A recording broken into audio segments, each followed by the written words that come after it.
vós me amais, guardai os meus mandamentos, e eu o rogarei ao Pai.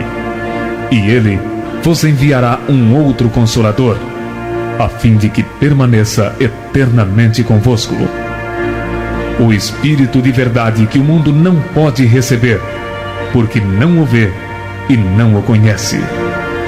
Mas quanto a vós conhecê-lo-eis, porque permanecerá convosco e estará em vós.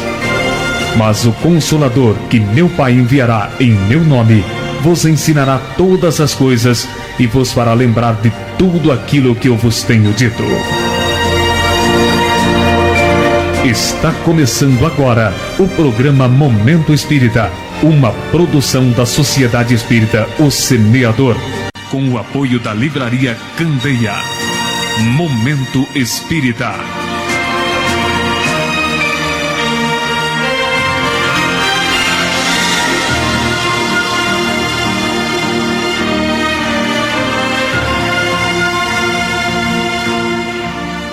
Muito boa tarde, amigo ouvinte da Rádio Difusora de Catanduva. Estamos começando agora o programa Momento Espírita, na alegria desse reencontro com todos vocês, com os amigos aqui no estúdio, agradecendo a Deus por esta abençoada oportunidade. Nosso amigo Claudecir na técnica, o nosso querido amigo Walter Lúcio Ferreira. Dizem que quem está vivo aparece, né? Ele está vivo e bem vivinho aqui do nosso lado. Aliás, hoje é um dia de saudosismo, né? Dr. Júlio Fornazari, Walter Lúcio Ferreira, nossa amiga Natália, ao telefone 3522-2228 é o número. Liguem, participem do Momento Espírita através do telefone, fazendo suas perguntas e também indicando o seu nome para o sorteio do livro. Lembrando que o Momento Espírita pode ser sintonizado diretamente pelos 680 kHz da Rádio Difusora, também pelo site www.difusora680.com.br e também pelo site www.amigoespirita.ning.com. Então, hoje, vários canais aí para que nós estejamos juntos nesse momento de reflexão e de estudo das coisas da alma. Recebendo o nosso querido amigo, Dr. Júlio Fornazari, idealizador, iniciador, se eu posso dizer assim, do programa Momento Espírita, que já vai para 15 anos, doutor. Agora em maio, 15 anos. Então, que o senhor aproveite aí, as palavras são suas.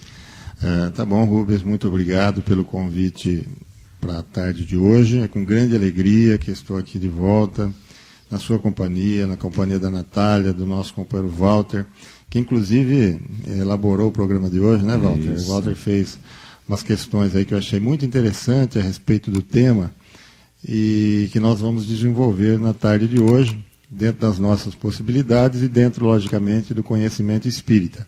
Então, eu fico muito feliz, Rubens, de estar de volta aqui e principalmente de ter a companhia de vocês e ter a companhia dos nossos ouvintes, né, do programa de muitos anos. Tem ouvinte nosso aí que há 15 anos estão ouvindo o programa, não é, Rubens? Desde que nós iniciamos. Então, a gente fica muito feliz com isso, porque eles fecham esse círculo de boas vibrações conosco, não é? E eu tenho certeza que os benefícios do programa, Rubens, eles vão muito além das palavras, né, das emoções. Os benefícios dos programas são benefícios espirituais, não é?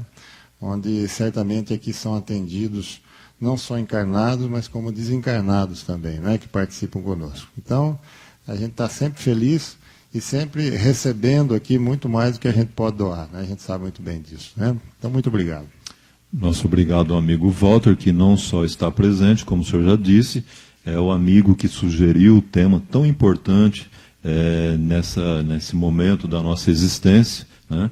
E o Dr. Júlio, todo mundo já sabe, mas vamos relembrar, o Dr. Júlio é médico aqui em Catanduva, professor de medicina, é diretor da Comunhão Espírita Caminho de Emaús, Rua Goiás, 1064. 1064, as atividades, Dr. Júlio? Terça-feira à noite, às 20 horas. Muito bem. Alguém pode estar falando assim, mas uai, esse homem não era lá do Semeador? É o trabalhador do semeador, é o trabalho da seara de Jesus, o trabalhador da seara de Jesus. E hoje, por conta dos seus compromissos profissionais e tudo mais, ele fundou a instituição Caminho de Emaús e está também ali colaborando, dando a sua parcela de vida junto aos amigos que o procurarem naquela instituição. O Dr. Júlio depois vai passar o endereço para que todos, sem exceção, possam participar, comer um pedacinho de bolo, um churrasquinho, aniversário do Dr. Júlio amanhã, dia 25, né, Dr. Júlio? O endereço não é bem para isso, é para enviar o presente. Né? Tá certo. Dr. Júlio, a proposta, a sugestão do amigo Walter é falar sobre os espíritos obsessores na vida dos casais, ou vida conjugal, e as obsessões, os obsessores, ou a obsessão, né? E isso daí parte de uma questão. Muitos casais passam por crises no relacionamento. Quais os principais fatores que levam um casal a entrar em crise, Dr. Júlio? É possível ter isso em mente? Sim, Rubens. Primeiro, a gente precisa considerar, Rubens, que uma crise ou outra dentro de qualquer relacionamento é uma coisa normal e comum, tá certo? Quando convive duas pessoas com personalidade diferente, com temperamento diverso, com gostos os mais variáveis, não é? Até que se entrosem dentro dessas diferenças, não é? É natural que existam crises.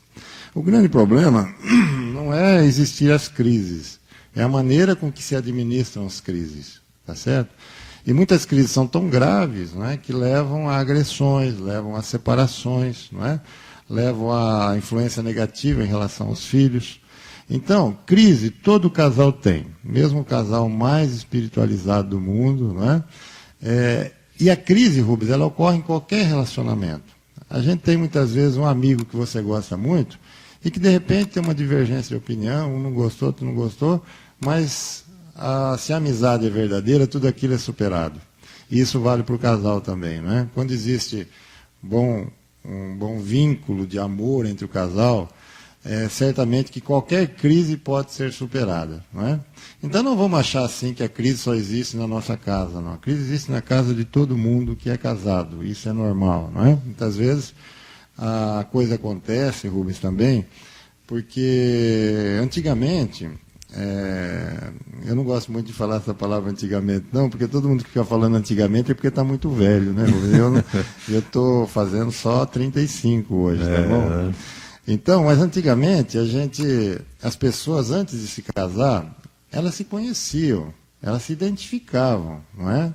Diante de um período relativamente longo de namoro. Então, esse tempo de namoro acabava fazendo com que o conhecimento mútuo, não é, evitasse determinados problemas depois do casamento. Hoje em dia, o namoro é muito rápido, o noivado praticamente não existe, não é? Quanto tempo faz que eu não ouço falar alguém ficou noivo, não é? Porque é namoro e casamento logo em seguida. E aí as pessoas passam a se conhecer no casamento. Às vezes o filho vem antes do namoro, né? E às vezes o filho vem antes, não é? E isso aí acaba gerando sempre aquela dúvida, né? Eu não sabia que ela era assim, eu não sabia que ele era assim. Não é? Se tivesse namorado um pouquinho mais de tempo, se conhecido melhor, isso não estaria acontecendo, não é verdade? Então, o que é importante na crise não é ficar preocupado quando ela existe, é saber administrar a crise. Porque quando existe verdadeiro sentimento de amor entre o casal, verdadeiro sentimento de amizade, não é? A crise não abala o relacionamento e a família, não é? Sabe por quê, Rubens? Eu acho assim que tem 4 estruturas sagradas na nossa vida, sabe? Sagrado é aquilo que você respeita, é aquilo que você admira, é aquilo que você se curva, é aquilo que você vincula. A primeira coisa sagrada na nossa vida é a nossa relação com Deus, né? Que é a base de tudo na vida, não só do relacionamento familiar. Então, toda vez que um casal ele rompe com o sagrado divino, não é? Ele automaticamente fica à mercê de si mesmo. Quando nós estamos com a companhia de Deus, tudo é mais fácil. Quando nós nos afastamos dessa companhia, as crises começam a vir cada vez mais e cada vez mais complicadas, não é? Até a ponto de muitas vezes você ver verdadeiras desgraças. Então, o primeiro sagrado da nossa vida é Deus. O segundo sagrado da nossa vida é a natureza. E quando eu falo a palavra natureza, é no sentido mais amplo possível. Tanto a natureza espiritual, não é, como a natureza material. Ou seja, aquilo que Deus naturalmente criou. Não é? Quando nós estabelecemos um vínculo com Deus, mas não estabelecemos um bom vínculo, uma boa relação com o criado, com aquilo que foi criado, também nós começamos a nos complicar na vida. Então, o respeito à instituição espiritual, o respeito à natureza divina, o respeito à natureza humana é fundamental dentro disso. A terceira coisa sagrada na nossa vida é justamente a família. Não é? Eu fico muito triste assim, de olhar quando eu vejo um casal que se separou. Eu tive essa experiência negativa dentro da minha família, né, com o meu pai, que eles se separaram, eu tinha 7, 8 anos de idade, e aquilo me afetou demais. Numa separação, realmente existe um drama vivido, não só pelo filho, como pela mulher, como pelo marido. E vou dizer uma coisa para você. A pessoa que cultua sagradamente a família, respeitando o relacionamento, são pessoas mais felizes. Você pode observar. Aquela pessoa que fica pulando de galho em galho, essa pessoa nunca é feliz. Porque o problema não está naquela mulher, naquele homem, o problema está dentro dela. E ela não consegue se estabilizar em lugar nenhum. Então, uma das coisas mais importantes da nossa vida e sagrada da nossa vida é justamente a família. Não é? Nós temos que respeitar a nossa família nesse sentido. Não é verdade? Então, Rubens, quando nós vivemos dessa forma, a gente entende a instituição familiar, essas crises que o Walter citou aí ficam mais difíceis de administrar. Não é? São problemas, nós vamos enfrentar problemas. Tem diferenças, nós vamos entender as diferenças. Mas quando há amor e respeito, tudo isso pode ser resolvido facilmente, entendeu? Então a gente precisa sempre considerar assim. Eu falo para minhas filhas, eu falo para o namorado delas também, toda vez que a gente faz um culto, alguma coisa, né? A família é uma das coisas mais sagradas que a gente tem na vida, né? E que a gente precisa aprender a respeitar, aprender a amar e dar a nossa parcela de dedicação para que ela se mantenha unida e equilibrada, né? Agora, a crise, Walter, vai sempre existir, né? A gente precisa saber, dentro do equilíbrio, administrar determinadas crises, não é? Doutor Júlio, sempre se procura o parceiro perfeito, né? De preferência aquele que me traga felicidade. E nós percebemos assim, isso é todo mundo, independente de filosofia, religião, enfim, admite que num dado momento da sua existência tem uma maturidade tal que até diz assim, se fosse hoje eu faria diferente. Será que por conta dessa maturidade, desse amadurecimento espiritual, principalmente, né, que há toda essa divergência, essa crise, esse problema? Isso é empecilho para se viver bem? Veja bem, Rubens, você tocou num assunto, o aspecto espiritual. Não é? Quando a gente fala no aspecto espiritual, a gente não pode esquecer, né, que se existe uma coisa programada na nossa vida, é a família. Não é? A gente diz assim, olha, antes de nós nascermos, nós temos uma programação espiritual. A primeira coisa que se programa é onde você vai nascer, com quem que você vai nascer. Então, constituindo a primeira família. Mas também fica programado a pessoa que você vai encontrar, não é? E a pessoa que você vai construir a segunda família, que é aquela quando você casa e tem os filhos. Não é? Nessas duas famílias, na primeira, que é o nosso pai e nossa mãe, e na segunda, que é nossos filhos, nossa esposa, nosso marido, etc., não é? Existe sempre um compromisso. E esse compromisso ele nem sempre é muito agradável. Não é? Porque nós vamos aí, nesse caso, reencontrar pessoas e espíritos com os quais nós temos um vínculo do passado e a gente não sabe que tipo de vínculo que é. O que acontece? Durante o namoro, existe até um certo encantamento entre os dois, não é? E esse encantamento proporciona uma certa cegueira, vamos dizer assim. Não é? E a pessoa, por conta desse encantamento, muitas vezes é que se casa. Porque se eu descobrisse quem é a outra pessoa antes de casar, talvez eu não casaria. Mas a gente tem um compromisso, a gente está levado para aquele lado. Entendeu? Agora, quando você casa, daí a algum tempo, esse encantamento maior desaparece. E é como se os dois abrissem os olhos. E um passasse a enxergar o outro como realmente é. E nessa fase também, vem na memória profunda a relação do passado reencarnatório que você foi. Então, doutor Júlio, não significa que todos os casamentos que depois vêm a ter crises, problemas graves, foi um erro de escolha? Não necessariamente, não necessariamente. Porque você veja bem, você fala assim, existe casamento entre almas gêmeas na Terra? Existe, mas é raro. A maior parte dos casamentos são compromissos. Não é? Esse casamento de alma gêmea, né, ele é visto antes de se casar. Então, aquele encantamento, você é o único, você é minha princesa, você é meu príncipe, e vira aquele... Né? Aquela corte. Aquela doce melação, e está tudo certo, a natureza proporciona isso, não tem nada errado nisso. Né? Se não existisse o mel, não haveria abelha. Né? Então, nesse caso, agora, depois que casou, né, aí vai passando o tempo, e aquele encantamento, aquilo lá desaparece em todos, a não ser entre as almas gêmeas. Eu já conheci pessoas que, para mim, são almas gêmeas, sabe? Do início do casamento até o fim, eles estão de mãozinha dada dentro do ônibus, né? Um respeita o outro. Já vi isso na minha vida, né? Mas isso é raro. A maioria dos casamentos são casamentos compromisso, não é? Com uma pessoa diferente de você, com as quais você muitas vezes tem problemas do passado. Mas o que é importante aí? Acabou o encantamento? Acaba, mas fica uma coisa, né, que sustenta o casamento, que se chama respeito e amizade entre o casal. Né? O casal que não se respeita. Quando se fala a palavra respeito, né, dá a impressão de uma coisa superficial, mas o respeito entre o casal é muito profundo. Porque respeitar o outro é aceitar o outro como ele é, não como você quer que ele seja. Não é? Porque o grande problema depois do casamento, principalmente no início, é que o marido começa a impor à mulher uma maneira de ser que não é da natureza do temperamento dela. E ela começa a exigir dele também um comportamento que não é. Não é? Eu até brinco com a Sônia, às vezes, né, quando a gente tem uma diferença assim, fala, deixa eu ser o que eu sou. Não é? Eu sou meio vira-lata, eu passo na casa dos outros, tomo um café, converso, paro mesmo, às vezes fico meia hora conversando com alguém, eu não vou mudar, porque eu preciso disso. Não é?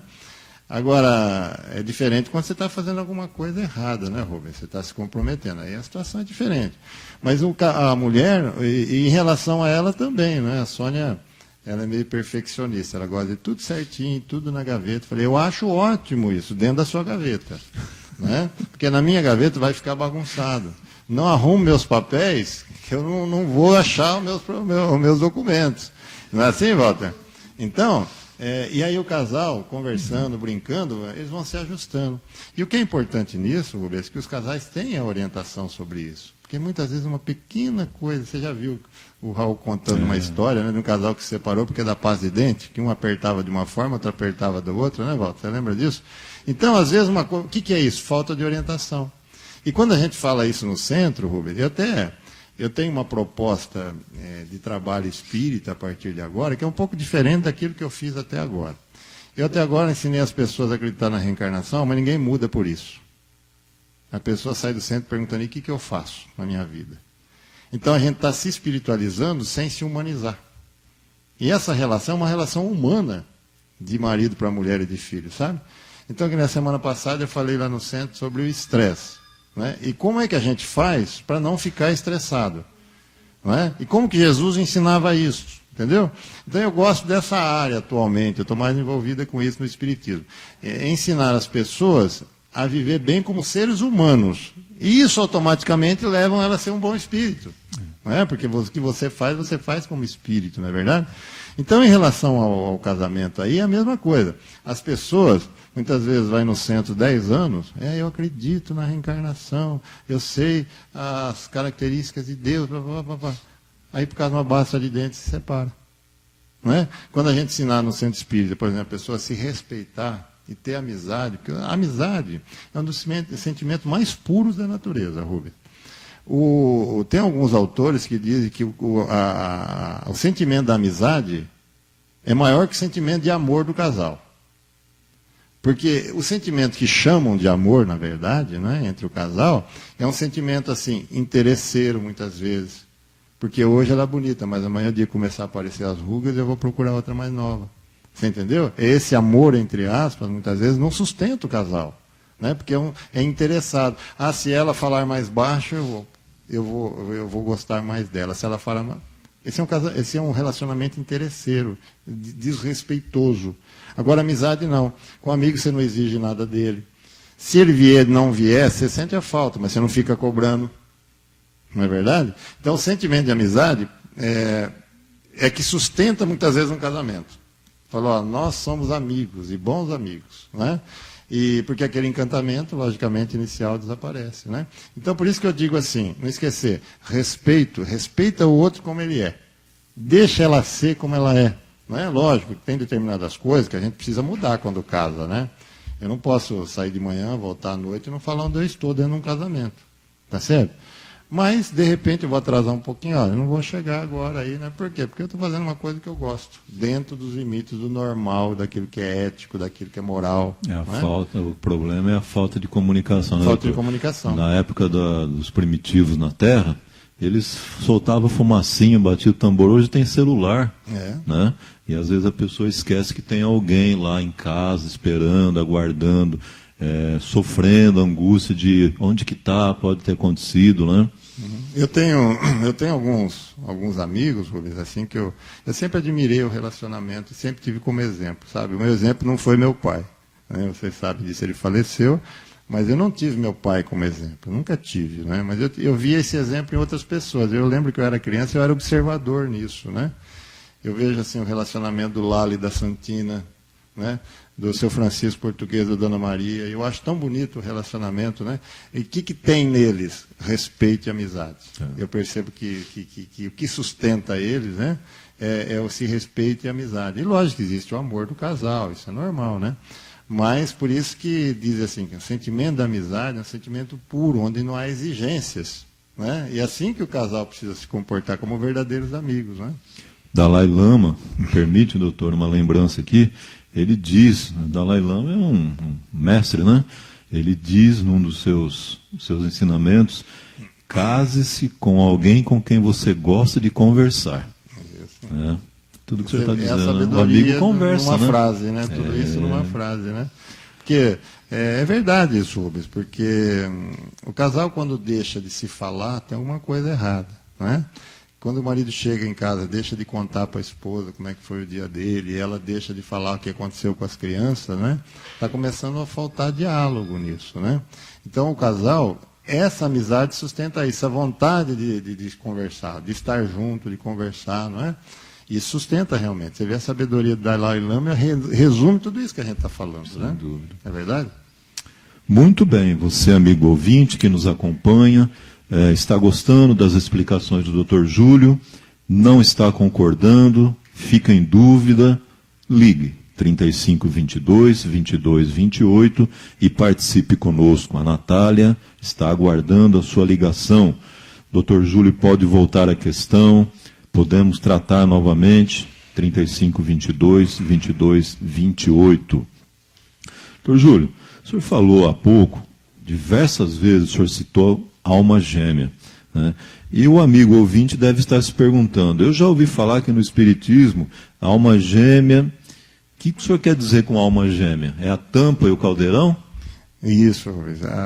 Em Espiritismo, né, se fala de alguns vínculos entre duas pessoas, vínculos tão equilibrados, tão harmônicos, não é, na convivência, que a gente costuma dizer, essa é uma alma gêmea da outra. Veja bem, quando a gente fala gêmeo, a palavra gêmea, a gente acha que tem que ser parecido ou igual. Não, a alma gêmea muitas vezes são afins porque são diferentes. Só que, qual que é a vantagem da alma gêmea sobre os outros nessa diferença? É que um respeita a diferença do outro. Você entendeu? Então você vê muitas vezes um casal que, não obstante os gostos serem diferentes, porque um gosta do azul, outro gosta do amarelo, né? O marido gosta de pescar, a mulher gosta de fritar o peixe, não é? Apesar dessas diferenças... Tudo bem, que o senhor vai sair daqui a pouco, naquele portãozinho, vai ter um monte de mulher aí para pegar o senhor de pancada. De pancada, né? Apesar dessas diferenças, Rubens, a convivência deles é harmônica. justamente porque um respeita o outro como ele é, não é? Ela não é do gosto dela ir no campo de futebol, mas ela aceita que ele vai e fica feliz porque ele está feliz e porque vai. Tá certo? Ele não gosta de novela, mas ela respeita o horário dela assistir a novela porque aquilo lhe traz um bem-estar, sei lá, não é? Então você veja bem, gêmeo, no sentido físico, significa parecido, igual, não é? Em inglês é twin, né? São twin, né? Parecido ou igual. Alma gêmea, muitas vezes, é questão de afinidade, não é questão de igualdade. São duas pessoas que convivem junto, apesar das diferenças, harmoniosamente, não é? Uma alma gêmea perfeita, 100% dessa forma, não existe, Rubens, não é? Por quê? Porque nós somos espíritos ainda imperfeitos. E num relacionamento sempre surge uma imperfeição ou outra de um ou de outro. Então esse negócio que, porque lá no livro do Chico Xavier era a alma gêmea do outro, não vem não, que tiveram discussão. Senão não é para encarnar na Terra. Eu penso sempre assim, sabe? Aquilo vale para literatura, vale para romantismo. Mas você pode ter certeza que o fulano de tal com a ciclana, um dia um olhou para o outro de cara feia e nem por isso deixavam de se gostar. Entendeu? Isso vale muito para romance. Então, o fato de eu ter assim uma diferençazinha com a minha esposa não significa também que eu sou incompatível com ela e que não seja alma gêmea dela. É normal assim, no relacionamento, né? Agora, é sempre bom lembrar isso, né? Que será que toda pessoa tem uma alma gêmea? Né? Não, nós temos almas afins. Algum conviveu comigo no passado, eu continuo vinculado espiritualmente a ela sem me lembrar, porque eu não lembro desse passado, né? Às vezes eu estou encarnado em companhia de outra agora, ou de outro. Não é? E aquela que é mais afim de mim ficou lá, no plano espiritual, ou está com outra companhia também. Não é verdade? Então, nós temos almas afins. Mas alma gêmea no sentido de 100%, sem nenhum problema, harmonia absoluta, não é para mundo de expiações e provas. Se tiver uma alma assim, está na hora de passar para o mundo feliz, algum mundo desse. Encarnou no lugar errado. Encarnou no lugar errado. Né? Agora, certos relacionamentos a gente olha e diz isso, né, Rubens? Na força da expressão, puxa, a alma parece gêmea. Mas pode ter certeza que uma rusga de vez em quando tem. Isso é normal. Muito bem, nós pedimos ao amigo Claudecir que nos traga um intervalo e retornamos já já. Prezados amigos, retornando ao Momento Espírita da tarde de hoje, lembramos que nós estamos nos 680 kHz da radiodifusora de Catanduva e também podemos ser ouvidos no site da rádio de www.difusora680.com.br e no www.amigoespírita.ning.com. Ning, N de navio, I, N novamente, G. E estou conversando com o Dr. Júlio Fornazari, Dr. Júlio, que é médico aqui na cidade de Catanduva, professor na nossa faculdade de medicina e trabalhador, divulgador da doutrina espírita, do Evangelho de Jesus, há muito tempo, com experiência, né, em todos os sentidos. O Dr. Júlio, que é médium, médico, atende as pessoas de maneira holística, com toda certeza, e tem feito um trabalho de muito auxílio ao semelhante. Hoje converso com o Dr. Júlio sobre os espíritos obsessores na vida dos casais, ou, se preferirem, relacionamento conjugal e obsessão. Quem não tem os seus problemas, seus atritos, como o próprio Dr. Júlio tem nos falado nessa tarde. A Natália aguarda sua participação através do telefone 3522-2228. Façam suas perguntas, deixem seu nome para o sorteio do livro, que será daqui a pouquinho. Dr. Júlio, temos dentre as participações da tarde, o senhor Luiz diz que a esposa desencarnou na semana passada, viveram juntos há 44 anos. Como lidar com a separação da morte, Dr. Júlio? Seu Luiz, realmente, na condição sua, não tem palavra que console, não é? Porque só quem passa por essa experiência de ter convivido com alguém que tanto amava, não é? E que teve um bom relacionamento, é que sente, não é, o que realmente acontece no coração. O que a gente pode dizer como espírita, não é que a separação que a morte promoveu, ela é apenas uma separação material. Não é? Eu tenho certeza que espiritualmente o Senhor continua tendo a companhia dela. E esses vínculos criados na reencarnação, principalmente quando é um vínculo de amor, como é o seu caso, parece, são vínculos eternos. Né? Nem a morte pode separar. Eu conheci há poucos dias um senhor que ele quis falar comigo, que perdeu a esposa também, e ele me falava que ele vê constantemente a mulher dele sentada no carro do lado dele. Muitas vezes à noite ele está dormindo e ele vê a esposa, não é, sentada do lado da cama dele. E ele queria saber por que isso acontece. Não é? Aí eu estava explicando para ele que nos momentos iniciais do desencarne, o espírito muitas vezes ele não está totalmente livre do plano físico, ele continua vinculado ao plano físico. E logicamente que ele continua presente dentro do ambiente que ele viveu. E que talvez ele devesse ir até o centro, né, para que ela pudesse acompanhá-lo e automaticamente ela pudesse se libertar do plano físico. Né? Mas isso é muito raro. A mulher morreu e a pessoa vê como esse senhor via em casa. Né? No seu caso, o senhor não vê. Mas tenha certeza que a companhia espiritual dela continua presente na sua vida. E não existe melhor forma de nós dialogarmos com o espírito amado do que através da oração. Então, todo dia de manhã,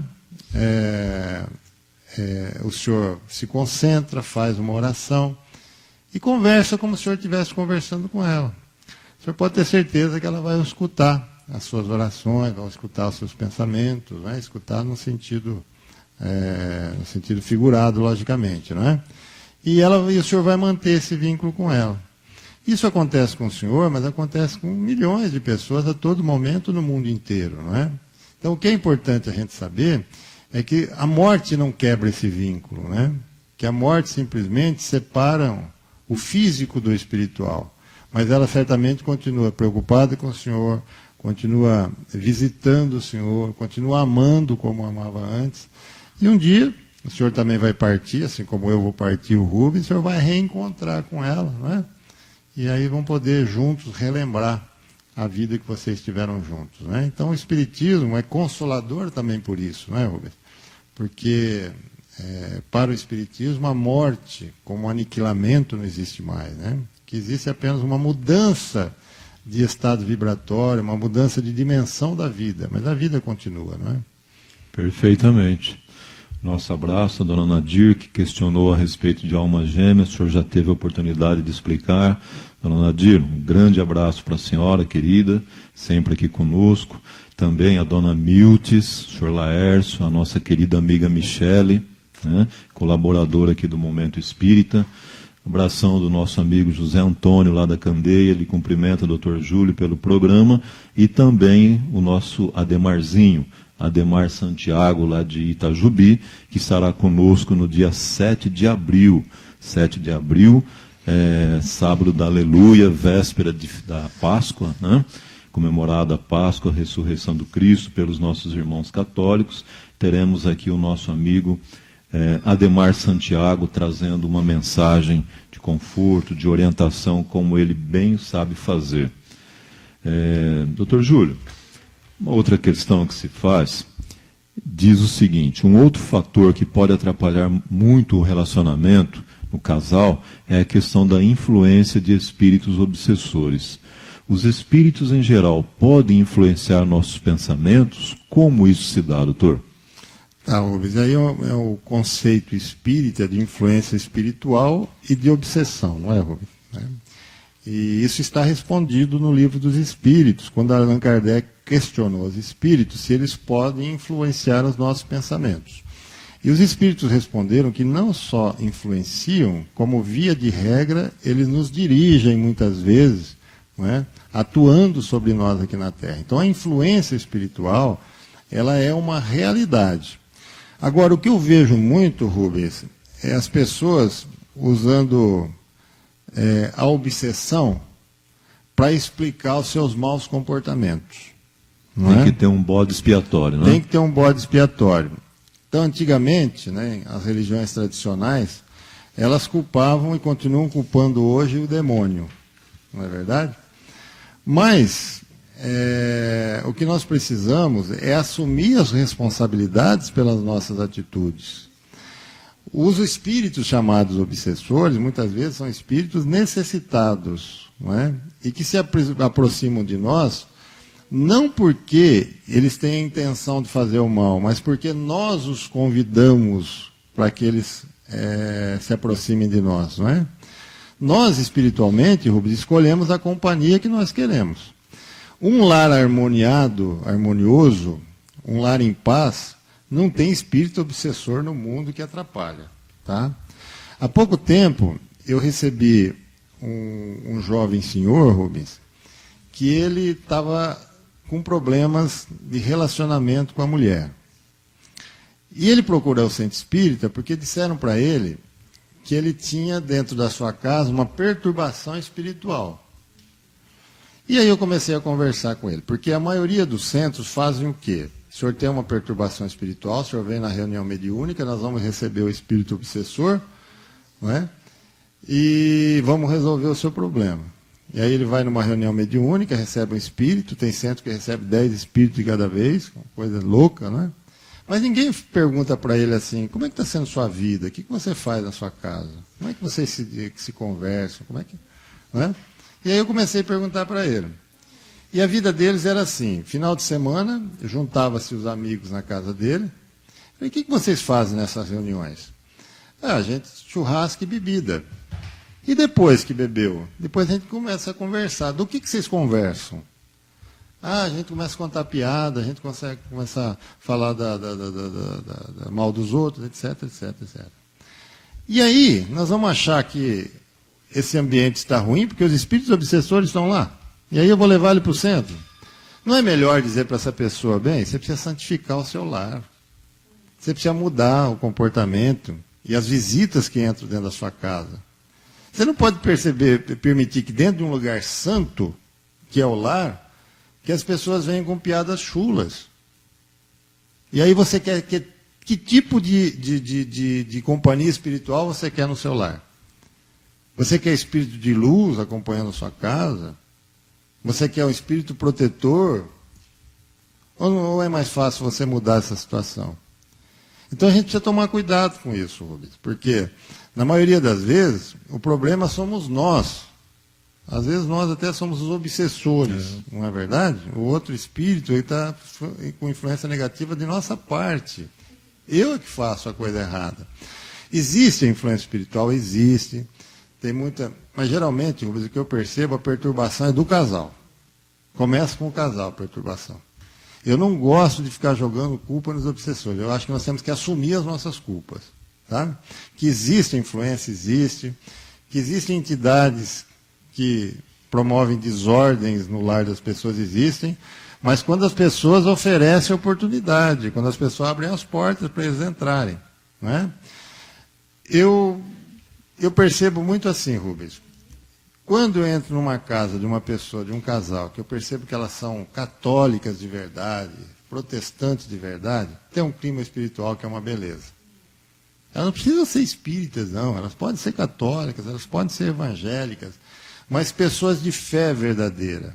Tem lá a sua imagem, porque são católicos, né, que faz suas orações, que criou a família, né, orientada por uma religião. Não tem o espírito obsessor nessa casa, Rubens. Não entra. Tá? Agora, quando você entra numa casa que as pessoas são ambiciosas, materialistas, não é? que tem palavras chulas, negativas, né? Você não tenha dúvida nenhuma que o ambiente espiritual... Eu acho que nós fazemos tudo isso, Rubens. O espírito obsessor, muitas vezes, é vítima nossa nessa situação. Então, a gente precisa assumir isso. Não é? Então, o que eu falei para esse rapaz que foi lá, para esse jovem senhor? Eu acho que você precisa mudar. Você precisa selecionar mais quem entra na sua casa. As pessoas, se um dia for numa festa, não tem problema nenhum ter uma festa. Não é? Mas quando uma pessoa começa com uma conversa negativa, uma conversa chula, muda de assunto. Elas vão perceber que você não está gostando. E você vai ver como muda o ambiente na sua casa. Porque é muito cômodo, como eu disse, né? Não, você tem obsessor na sua casa, né? E tem mesmo, mas ele que convidou. Essas companhias que trouxeram. Não é? Então quem tem que mudar? Somos nós. Você entendeu? Se você observar bem dentro da sua casa, você vai observar que tem períodos que o ambiente não está muito legal. E tem período que é uma paz, que você tem vontade de correr e voltar para casa. Essas variações, né, no nosso lar são normais. Mas pode observar, quando o ambiente não está bom, ou você, ou o filho, ou a mulher, alguma coisa não tem que não está bem. Então eu acredito mais na nossa culpa por essas obsessões do que propriamente na culpa dos espíritos obsessores. Não é? O ajuste é aqui na Terra, né? O ajuste é aqui na Terra. Doutor Júlio, pode acontecer de um espírito inimigo de vidas passadas querer prejudicar o casamento? Se é possível, por que isso ocorre? E o Walter não ficou contente, colocou mais uma pergunta. É justo isso? Tá certo. Ô Rubens, geralmente o inimigo do passado é alguém com o qual nós temos uma dívida com ele. Ou uma dívida porque nós desencaminhamos essa entidade, não é? Então essa é uma forma de dívida, nós desencaminhamos porque foi nosso filho, porque foi nossa esposa e assim por diante. Ou uma dívida, às vezes, até gratuita. Tem espíritos que têm dívida gratuita, tem cobrança gratuita, não devemos nada, mas ele não gosta da gente, não tem problema nenhum. Então existe essa possibilidade de espíritos, né, com problemas do passado, deles virem fazer essa cobrança para nós agora. Agora eu volto a dizer para você, Rubens, não tem espírito no mundo, tá certo, que desestrutura uma alma boa, equilibrada. Esse negócio aqui, você vê obsessão, mas era bonzinho, não, tem alguma coisa errada com a pessoa. A gente cria condições, a gente abre porta, a gente abre janela, né? A pessoa assim, religiosa, a pessoa equilibrada, essa pessoa não tem espírito no mundo para ela. Não é? Alguma coisa está errada dentro dela se ela receber essa influência espiritual. Por isso que eu acho justo. Tá certo? Justo seria se eu não criasse condições e sofresse a influência. Mas quando eu sofro essa influência, eu crio condições. Agora, inimigo do passado todos têm. Eu tenho, você tem. A gente tem inimigo dessa encarnação, não vai ter do passado. Que a gente era mais ignorante, né? Fizemos muito mais mal, que nós assim desvirtuamos tantas almas nesse mundo, né? Então está cheio de inimigo. Agora, se ela é teu inimigo, mas você não cria condições para ela se vingar de você, tudo certo. Ela não vai botar um carro na frente para você bater no carro, elas não vão fazer isso. O inimigo gratuito, né? O inimigo gratuito. Não vai conseguir fazer isso. O que eu percebo é que eu tenho um obsessor. Tenho obsessão porque você permite. Você tem obsessão porque você permite. Porque está um tal assim no movimento espírita das pessoas acharem que é vítima. Ninguém é vítima disso, não. Né? Quando você muda, você realmente muda de verdade, de coração, porque aquela mudança de casca não adianta. É lá dentro que tem que haver a mudança. Né? Não tem o espírito obsessor no mundo que te atrapalhe. Não é? As pessoas que são influenciadas por essa entidade são pessoas fracas de cabeça e de sentimento. São pessoas que se submetem a essas entidades. Não é? Eu nunca tive medo de espírito obsessor. Eu tenho medo de gente encarnada. Mas eu nunca tive medo de espírito obsessor. Porque, você lembra o Chico, né? Chico, se morrer vai para o umbral, vou, e lá eu construo um céu, centro espírita umbralino. Ele não está preocupado com quantos espíritos obsessor tem em volta dele. Se ele estiver bem dentro dele, não tem espírito que tem acesso, Roberto. Agora, quando você está mal, enfraquecido por qualquer situação, aí sim as entidades se aproveitam de você. Certas entidades são como os urubus, Rubens, né? Gostam de carne morta e mal cheirosa. Quando você está proporcionando isso mentalmente, eles vêm em cima mesmo. Não é? Então levanta-te, vai para a igreja, vai para o centro, vai fazer o bem, vai ler, não é? Muda os hábitos negativos e não tem entidade que te alcança, Rubens. Tá certo? Eu acho que a culpa é nossa, na maioria das vezes. Muito bem. Queremos convidar ao amigo ouvinte para estar conosco na próxima quarta-feira, às 20 horas, 8 da noite, no Semeador, quando nós teremos palestra com o nosso amigo Dr. Milton Magolo Júnior. Dr. Milton estará falando sobre a importância do espiritismo em nossa vida diária.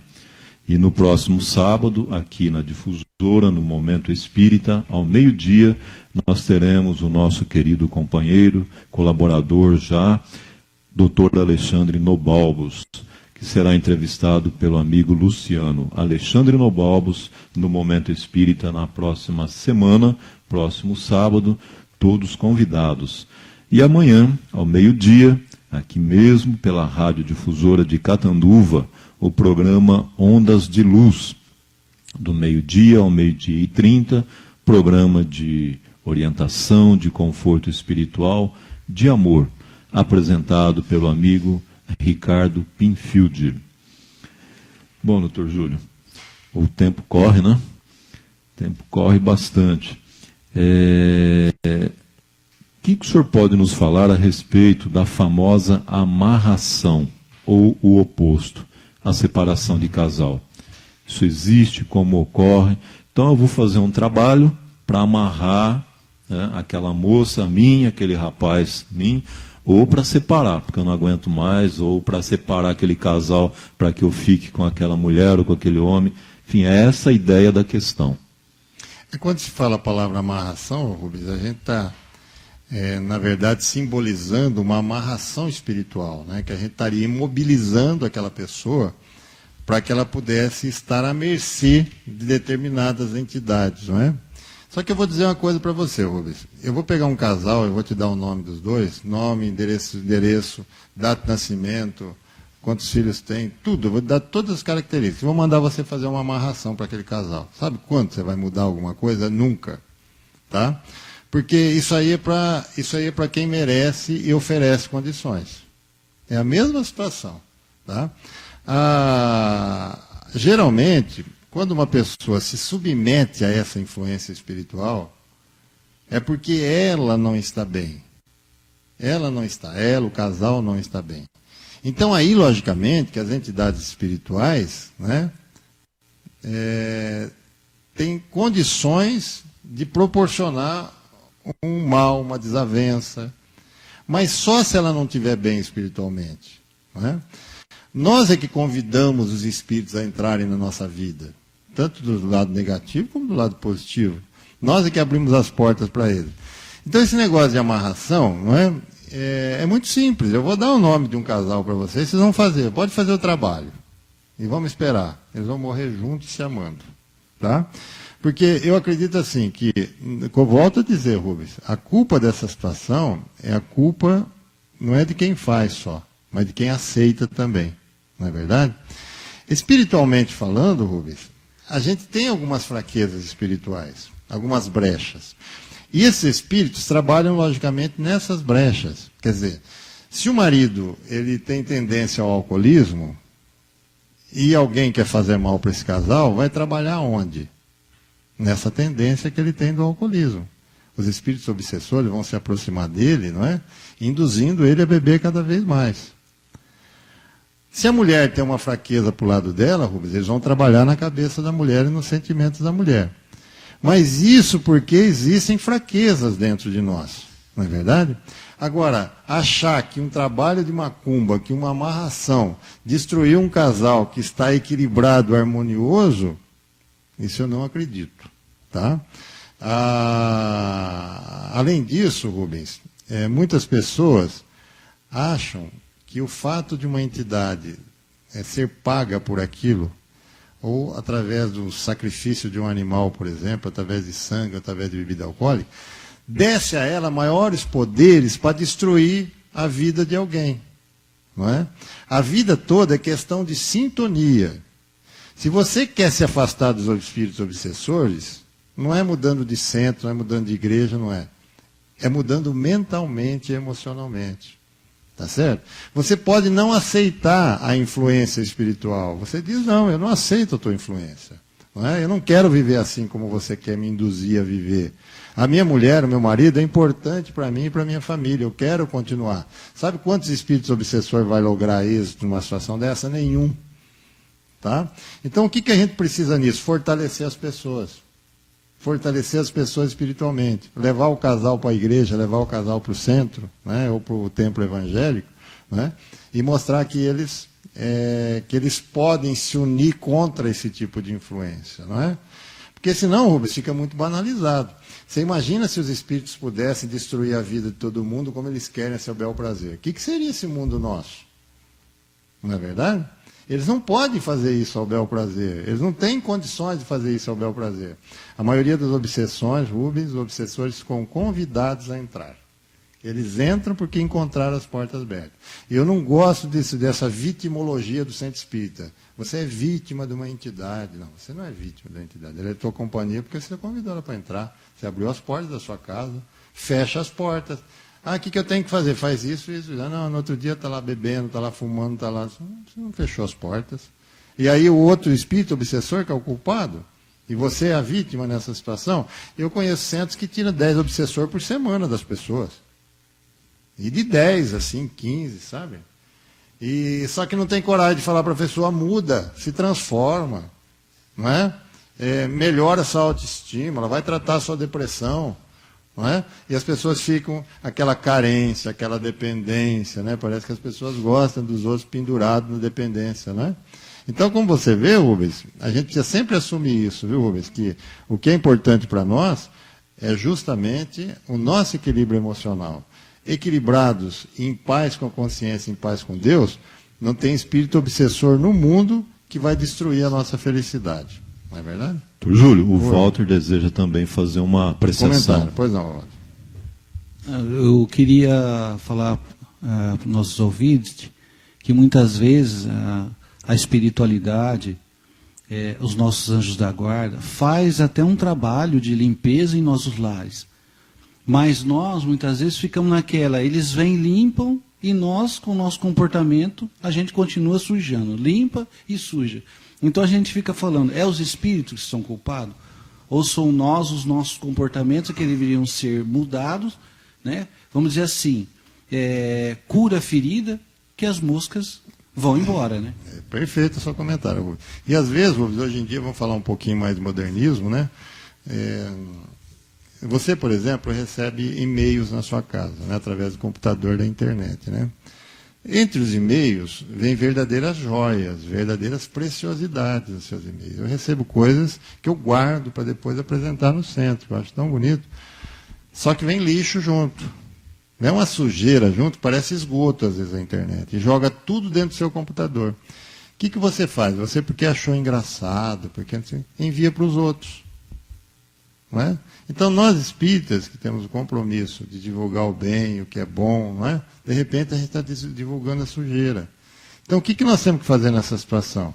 O lixo chegou na nossa casa. Não é? O que eu pego aquilo, jogo na lixeira do computador e logo em seguida esvazio a lixeira também para não ficar ali. Eu não veiculo aquilo para frente, né? Então, nessa situação, você vê que até na modernidade a gente precisa tomar determinados cuidados, né, Walter? A gente precisa tomar cuidado com o que a gente recebe e com o que a gente passa para frente. Porque isso é uma forma de obsessão. Às vezes a gente acha que a obsessão é uma atuação de um espírito só, não é? É a atuação de ideias sobre a pessoa também. Isso é obsessão também. Por isso que existe a ideia obsessiva, não é? E a gente se submete a esse tipo de coisa, Rubens, não é? Doutor Júlio, bom, são muitas outras questões que ficam, né, para uma próxima oportunidade, que sem dúvida alguma seriam subsídios importantíssimos. Mas gostaria que o senhor falasse da importância do evangelho no lar, dos casais, né, na vida dos casais, e como o senhor tem frisado desde o início do programa há 15 anos, independente de religião. O evangelho no lar, qual a importância? Você sabe, Rubens, que o espírita, né, quando ele realmente é convicto, né, ele adere imediatamente a essa ideia, porque ele passa a ver a importância de ter o evangelho no lar. O evangelho no lar nada mais é do que um convite à presença de Jesus na nossa vida e na nossa vida familiar, né? E quando nós convidamos, assim como nós convidamos os espíritos obsessores, nós convidamos também os espíritos de luz. Nós começamos a trazer para dentro da nossa casa as companhias espirituais, não é? Que são espíritos iluminados, espíritos de luz, espíritos bons, espíritos que nos ajudam a harmonizar a situação. espíritos que nos ajudam a controlar aquela possível crise, né, e administrar bem aquela possível crise. Além disso, nós começamos a dar exemplo para os nossos filhos da importância de religião na vida deles, não é? Eu percebo assim, quando você não faz evangelho no lar uma vez por semana, o ambiente fica um. Quando você faz o evangelho no lar, pelo menos assim, durante uma semana, não é? A coisa funciona de uma forma diferente, né? O ambiente é outro, né? Até as pessoas que chegam na casa sua vão sentir isso. Porque até a sua água fica mudada. Não só o ambiente espiritual, que o evangelho no lar muda até as características da água, não é verdade? E, certa feita, eu tive um amigo que foi fazer um evangelho no lar e o netinho chegou com febre. Mas estava começando o evangelho, eles puseram o netinho no berço, né? Estava com 38,5 de temperatura. Acabou o evangelho, eles deram daquela água para o netinho. O netinho, daí alguns minutos, suou e desapareceu a febre. Né? Então você veja, o evangelho no lar é até remédio, não é? Quando ele fluidifica todo o ambiente, fluidifica a nossa água. Né? Então, evangelho no lar é a presença de Jesus dentro de nós. Se você é católico, né, você tem o Novo Testamento, a Bíblia para fazer o seu evangelho. Se você é espírita, você tem os livros espíritas, tem o Evangelho segundo o Espiritismo. Né? Se você é evangélico, a mesma coisa. Né? E no evangelho no lar, Rubens, a gente aproveita, não é, para discutir a situação da família, o que nós podemos fazer para ajudar, para trazer para junto de nós aqueles familiares desencarnados, que nem esse senhor que disse aí que perdeu a esposa, né? Uma vez por semana, senta sozinho, faz uma leitura do Evangelho, faz uma oração, não é? E ela vai vir participar com ele, não é? Lá em casa, por exemplo, eu faço o Evangelho. Você também faz, né, Rubens? Uma vez por semana, o Walter também, né? Uma vez por semana eu faço no domingo à noite. E vez por outra, né, a gente convida um amigo para participar com a gente, sabe? Inclusive para incentivar essa pessoa, para ela sentir o que é um evangelho no lar, e incentivar essa pessoa a, de repente, começar a fazer na sua casa também, não é? E muita coisa muda, Rubens. Parece milagre, mas muita coisa muda quando você convida Jesus no evangelho no lar para estar com você, não é? Muito bem. Doutor Júlio, nosso tempo encerrou, estamos finalizando aqui o Momento Espírita da tarde de hoje. Lembrando a dona Nadir, seu nome foi sorteado, dona Nadir, e aguardamos com muito carinho a sua visita na Livraria Candeia. Não vale pedir para a Michele levar, precisa ir lá fazer uma visita para nós, né? E retirar o livro que a senhora acaba de ganhar, tá? Dona Nadir foi então a sorteada da tarde de hoje. Muito obrigado, amigo ouvinte, pela companhia, que Deus lhes abençoe a todos nesta nova semana, que possamos estar juntos no próximo sábado, e Deus há de permitir. Muito obrigado ao amigo Walter, né? Queremos tê-lo aqui muitas outras vezes, ao Claudecir, que deu todo o apoio, a força lá na técnica, a amiga Natália, pela força ali, né? Atendendo com muito carinho o nosso amigo ouvinte, e ao doutor Júlio. Temos uma agenda já, né, doutor Júlio? Temos uma agenda das suas vindas aqui ao Momento Espírita. Isso nos alegra demais mesmo. Deus lhe abençoe nesse aniversário, que tenha muita saúde, essa simpatia, delicadeza e cuidado com o espírito humano, como sempre o tem. Lhe conheço desde o 4º ano de medicina, não faz muito tempo, né, doutor Júlio? Não vamos falar de muito atrás, porque senão é o antigamente que o senhor falou agora há pouco, né? Então a gente, não é só porque a gente está abraçando um amigo, é um benfeitor. E quem conhece o doutor Júlio sabe disso. Um beijo à família querida, a Terezinha, a Sônia, as meninas, o Vinícius. E com essa família aí, Deus lhe abençoe no trabalho do dia a dia, viu? Suas considerações finais, esteja sempre conosco. Obrigado, Rubens, obrigado aos ouvintes. Parabéns ao Walter, né? Porque o Walter que elaborou o programa de hoje, aliás, muito bem elaborado, as perguntas foram muito pertinentes. E eu gostaria de desejar aos nossos ouvintes também que muita paz e muita harmonia nas famílias, né?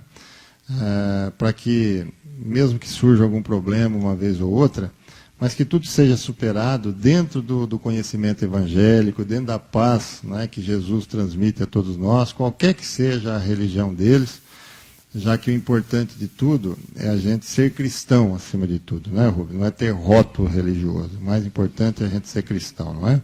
Agradecer o Rubens pelas palavras, não é?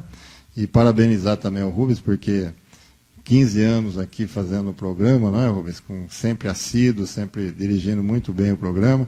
Então, eu gostaria de parabenizar você e agradecer a todos vocês, e que a paz do nosso Senhor possa nos abençoar durante essa semana, durante esse final de semana e toda semana que vem também.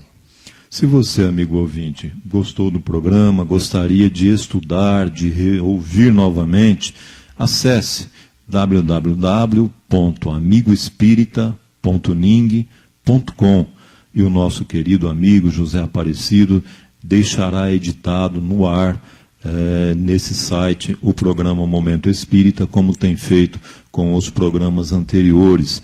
Esse grande divulgador espírita que é o nosso amigo José, lá da cidade de Auriflama, né? E vamos à mensagem de encerramento com a nossa amiga Natália Oliveira. Fiquemos com Deus.